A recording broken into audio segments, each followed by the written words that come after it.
SPN news, आवाज नाशिकचा।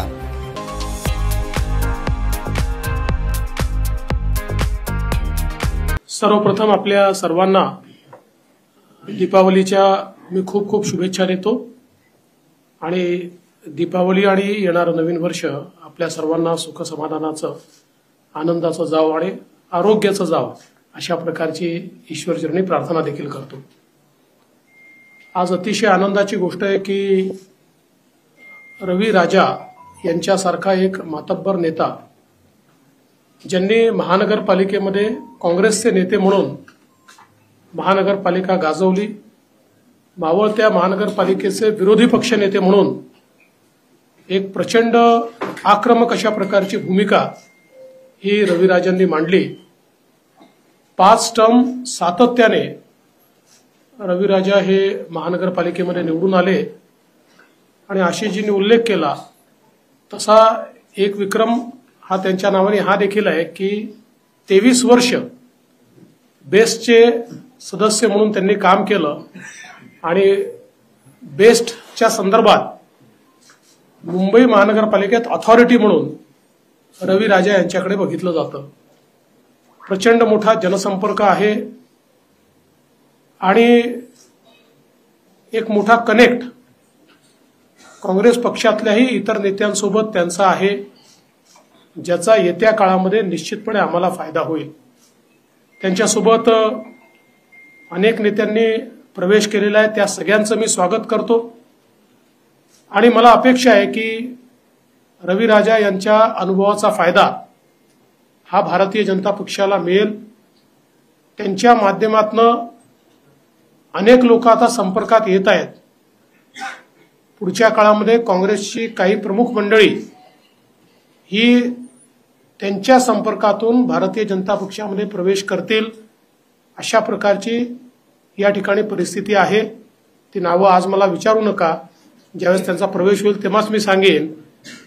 पण मला असं वाटतं की ज्या लोकांनी महानगरपालिकेत आणि शहरामध्ये काँग्रेस टिकवून ठेवली त्यापैकी एक असलेले रवी राजा हे आमच्याकडे आल्यामुळे निश्चित आम्हाला त्याचा एक मोठा फायदा होईल आणि अर्थातच त्यांचं कार्यक्षेत्र हे मोठं आहे, पण सायन कोळीवाडा एक मेजर त्यांचं क्षेत्र आहे, त्यामुळे तिथेही आमच्या उमेदवारांना तमिल सेल्वनजींना निवडून येण्याकरता एक मोठा हातभार त्यांचा लागेल। यासोबत बाबू दरेकरजी जे उपविभाग प्रमुख आहेत ते या ठिकाणी उबाठा सेनेतून भारतीय जनता पक्षामध्ये त्यांनी देखील प्रवेश केला आहे आणि निश्चित त्यांच्या प्रवेशामुळे घाटकोपरमध्ये आमच्या भारतीय जनता पक्षाला ताकद मिळेल, आमच्या उमेदवारांना त्याचा फायदा मिळेल। त्यांचंही मी मनापासून स्वागत करतो। येत्या काळामध्ये अनेक चांगले नेते हे भारतीय जनता पक्षामध्ये प्रवेश करताना आपल्याला दिसतील आणि एक प्रकारे जनतेच्या मनामध्ये आता विश्वास तयार व्हायला लागलेला आहे की पुन्हा एकदा महायुतीचंच सरकार हे सत्तेमध्ये येणार आहे आणि त्यामुळे एक सकारात्मकता महायुतीच्या संदर्भात ही आम्हाला देखील जनतेमध्ये पाहायला मिळते। आता आपल्याला कल्पना आहे की नामांकन पूर्ण झालेलं आहे।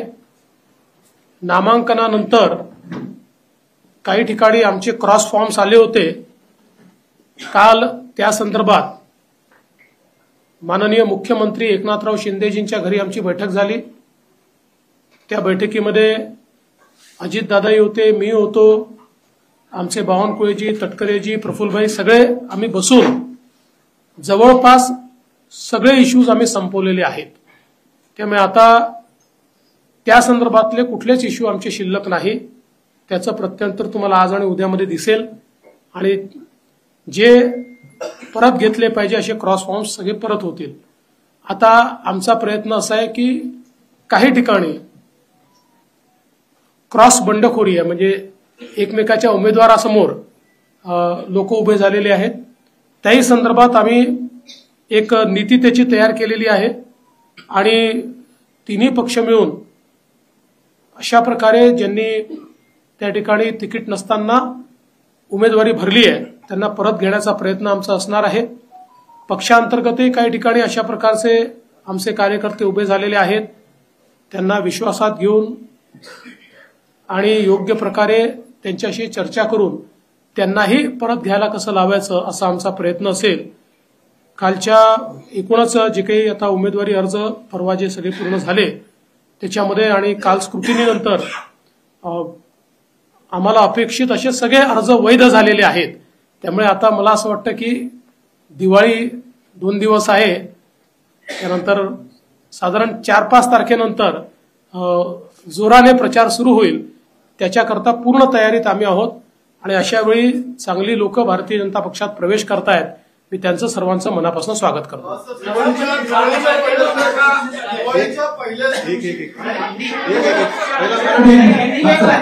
पहिले मराठी मग हिंदी.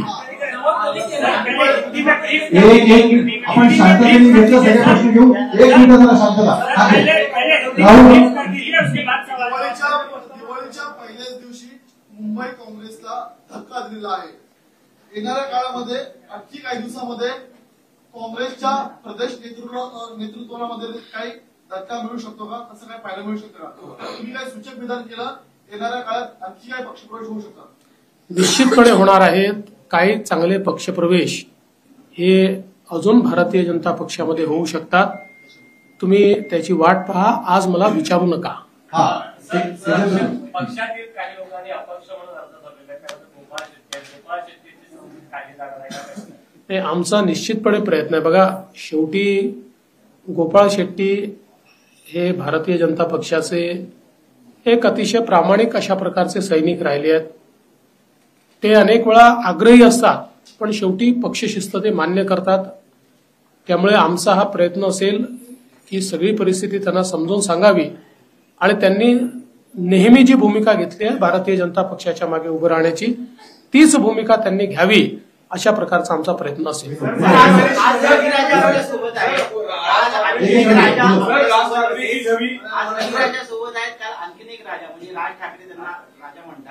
ते सुद्धा सोबत होते. ते म्हणाले की लवकरच महाविकास आघाडी नाही तर महायुतीचं आणि भाजपचं सरकार आहे, भाजपचाच मुख्यमंत्री होईल. इशारा तुमच्याकडे होता, कसं पाहता? असं आहे, मी त्यांचा आभारी आहे. त्यांच्या शुभेच्छा मी या ठिकाणी आभाराने स्वीकारतो. पण महायुतीचं सरकार येणार, भाजपचं नाही, आणि महायुतीचा मुख्यमंत्री होणार ही काळ्या दगडावरची पांढरी रेख. विधानसभेमध्ये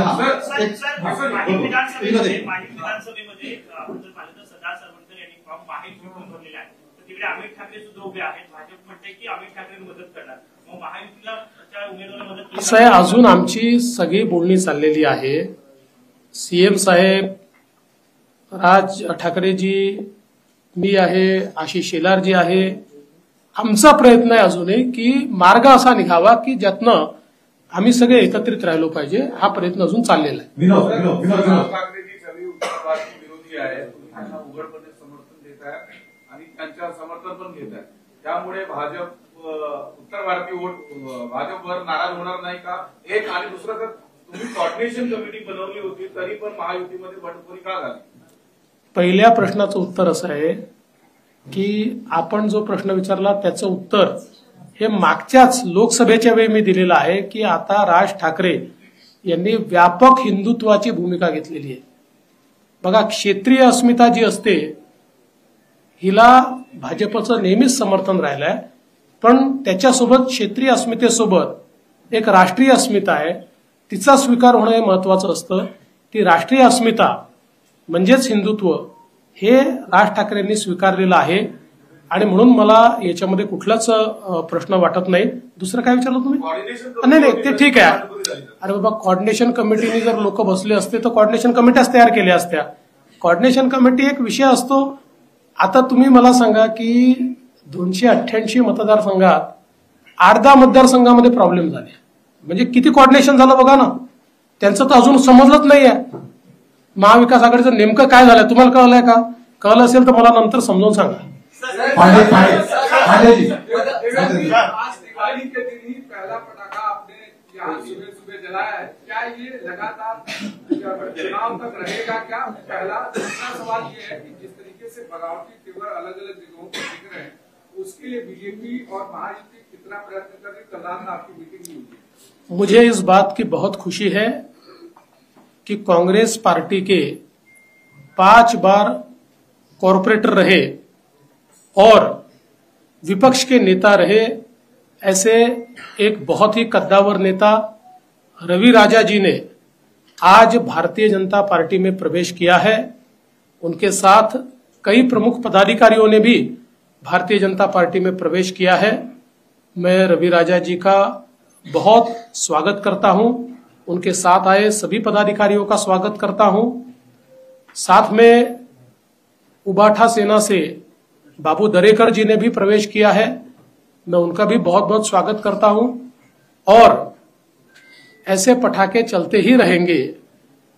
जो आपने सवाल किया उस पर मैं इतना ही कहना चाहता हूं, अभी रवि राजा जी के ही संपर्क में कई लोग हैं जिनसे उन्होंने मेरी बात करवाई है, जिनमें से कुछ लोग बहुत प्रमुख लोग हैं। ऐसे लोग भी और अन्य लोग भी आने वाले दिनों में बीजेपी में आते हुए आपको दिखाई पड़ेंगे। और जहां तक बागियों का सवाल है, तीनों पार्टियों ने बैठकर जहां क्रॉस फॉर्म आए थे उस पर हम लोगों ने जो प्रॉब्लम है उसको सॉल्व किया है। अब बागियों के ऊपर भी प्रयास चल रहा है। मुझे विश्वास है कि हम लोग सबको मना लेंगे और फॉर्म वापिस लेंगे। पटाखों की बात हुई, इसके लिए हमारे पटाखे पर्यावरण पूरक होंगे।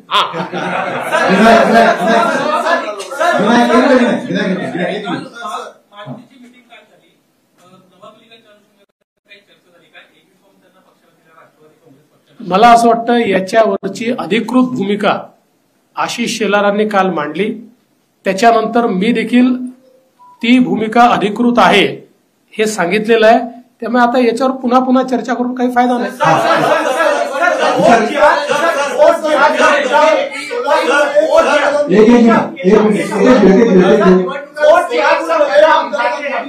All India Muslim personal law board के मौलाना सज्जाद आज मनोज जरांगी पाटिल से मिल रहे हैं। आपके खिलाफ, बीजेपी के खिलाफ एक एंटी फ्रंट बनाने का प्रयास all India Muslim personal law board द्वारा किया जा रहा है, उस पर आपका क्या कहना है? देखिए, डेमोक्रेसी है, लोकतंत्र है। लोकतंत्र में जिसको फ्रंट बनाना है बनाए, जिसको बैक बनाना है बनाए, जिसको जो बनाना है बनाए। सवाल ये उठता है कि महाराष्ट्र की जनता किसका साथ देने वाली है। मुझे पूरा विश्वास है कि महाराष्ट्र की जनता ने महायुति को समर्थन देने का तय किया है।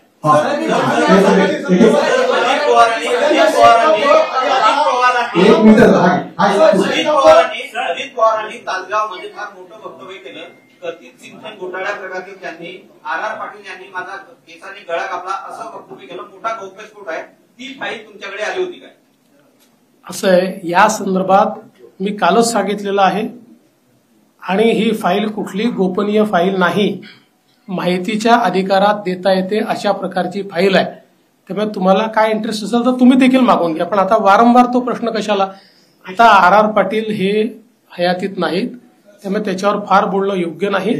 मला असं वाटतं त्या संदर्भात काल मी उत्तर दिलेलं आहे। भारतीय जनता पार्टी ने नवाब मलिक को अपने से अलग कर लिया था, एनसीपी ने भी अलग कर लिया था। निश्चित रूप से उनकी मुलाकातें होती थी, लेकिन जिस प्रकार से नवाब मलिक को कैंडिडेचर दिया गया है, आने वाले दिनों में सरकार बनती है तो क्या नवाब मलिक को आप सरकार में शामिल करेंगे? क्योंकि वो तो एनसीपी। अरे भाई, हम तो उनका प्रचार ही नहीं करने वाले, तो कहां से सरकार में शामिल करेंगे। हमने हमारी अधिकृत भूमिका कल बता दी है कि हम लोग उनका प्रचार नहीं करेंगे। उनके खिलाफ शिवसेना का उम्मीदवार है, उस उम्मीदवार का प्रचार भारतीय जनता पार्टी और शिवसेना करेगी। लेकिन नवाब मलिक के बेटी के खिलाफ, नवाब मलिक के बेटी के खिलाफ महायुति का कैंडिडेट क्यों? शिक्षक आहे, त्यांच्या पगारवाढीचा निर्णय घेण्यात आला होता, मात्र काही त्याच्यामध्ये त्रुटी आहे, ती पडताळणी करायची, ह्या निर्णयाला ब्रेक दिले गेलेले आहे। काय नेमकी याच्यामध्ये सविस्तर माहिती? मला वाटत नाही असा कुठला ब्रेक दिला। आम्ही घेतलेल्या कुठल्याच निर्णयाला ब्रेक नाही। आमचे निर्णय सुसाट असतात, ब्रेक लागतच नाही।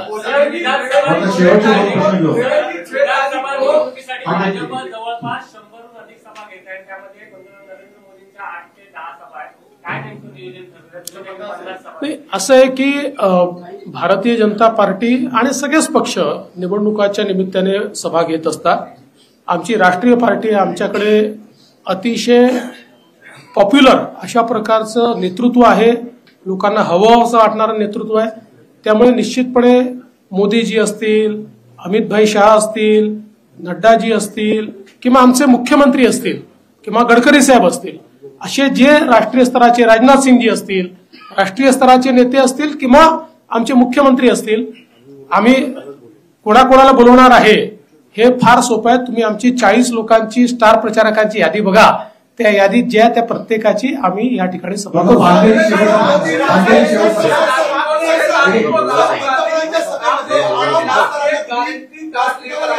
क्या 6 तारीख को राहुल गांधी मुंबई में गारंटी कार्ड लॉन्च कर रहे हैं और महायुति को के गारंटी कार्ड जो भी है जो योजनाएं चल रही उसके सुपर सीड करके एक्स्ट्रा बहुत सारी चीजें लेकर ऐसा कांग्रेस दावा कर रही है. मेरा पहला सवाल राहुल जी को यही होगा कि आपने ऐसा ही गारंटी कार्ड तेलंगाना में दिया था, वो क्यों इम्प्लीमेंट नहीं हो पाया? आपने ऐसा ही गारंटी कार्ड हिमाचल प्रदेश में दिया था, वो क्यों नहीं इम्प्लीमेंट हो पाया? आपका गारंटी कार्ड ये राजस्थान में और छत्तीसगढ़ में फेल हो गया, इसलिए लोगों ने आपको फेल कर दिया. तो ये गारंटी कार्ड का ढकोसला लेकर जो वो आ रहे हैं उसकी क्रेडिबिलिटी 0 है. काँग्रेसने कट केलेला आहे. मोदींच्या व्यासपीठावरती ते दिसलेले होते. तुम्ही मोठा कार्यक्रम घेतलेला होता घराचे चावी वाटप. आधी शेकापचे जयंत पाटील, आता डाव्या पक्षातील आडम मास्तर. महायुती अशा लोकांना संधी देणार का, जवळ करणार का? आडम मास्तरांना चांगले लोक कोण आहेत आणि वाईट कोण आहेत याची ओळखच पटली नाही. ते आमच्या विरोधी विचाराचे असताना देखील गरीबाला घर दिलं पाहिजे म्हणून 30,000 घरं आम्ही त्यांच्या संस्थेच्या मार्फत बांधून दिले. 30,000 घरं. आणि आउट ऑफ द वे जाऊन गरीबाकरता त्याला ऍडिशनल पैसा देणं, त्या ठिकाणी सोयी करणं, या सगळ्या गोष्टी आम्ही केल्या. तरी देखील लोकसभेच्या वेळी त्यांना काँग्रेसने चॉकलेट दिलं, ते काँग्रेस सोबत गेले. आता त्यांच्या लक्षात आलं, आता ठीक आहे, आता ते त्यांनी ठरवायचं आहे काय करायचं आहे ते. मला एवढंच वाटतं की कोण उपयोगी आहेत आणि कोण उपयोग करून घेतात याचा कधीतरी विचार आडम मास्तरांसारख्या लोकांनी केला पाहिजे. रवि राजा के आने के बाद भारतीय जनता पार्टी क्यों मजबूत होगी मुंबई में? कितनी सीटें आप मुंबई से निकाल पाए? देखिए, बहुत मजबूत हमारी पार्टी मुंबई में होगी क्योंकि एक अनुभवी नेता हमारे पास आया है. विशेष रूप से उनका जो कार्य क्षेत्र है और उसमें भी सायन कोळीवाड़ा है कि जहां से एक प्रकार से वो अपना बड़ा वजूद रखते हैं. वहां तो हमको फायदा होगा ही, लेकिन उनके संपर्क से अन्य जगह पर भी फायदा होगा. तुषार ठाकरे आणि मग 5 मिनिटं रवी राजा भाऊ. दिवाळीचे दिवस आहे. तुम्ही अनेकांना दिवाळीच्या शुभेच्छा देतात. तुम्हाला दिवाळीचे फोन येतात. 2 प्रमुख फोन. उद्धव ठाकरेंचा तुम्हाला दिवाळीच्या शुभेच्छांसाठी फोन आला का? शरद पवारांचा तुम्हाला फोन आला का? किंवा तुम्ही यांना दिवाळीच्या शुभेच्छा देणार आहात का? मला अजून फोन आला नाही, पण माझ्या जाहीरपणे त्यांना दिवाळीच्या शुभेच्छा आहेत.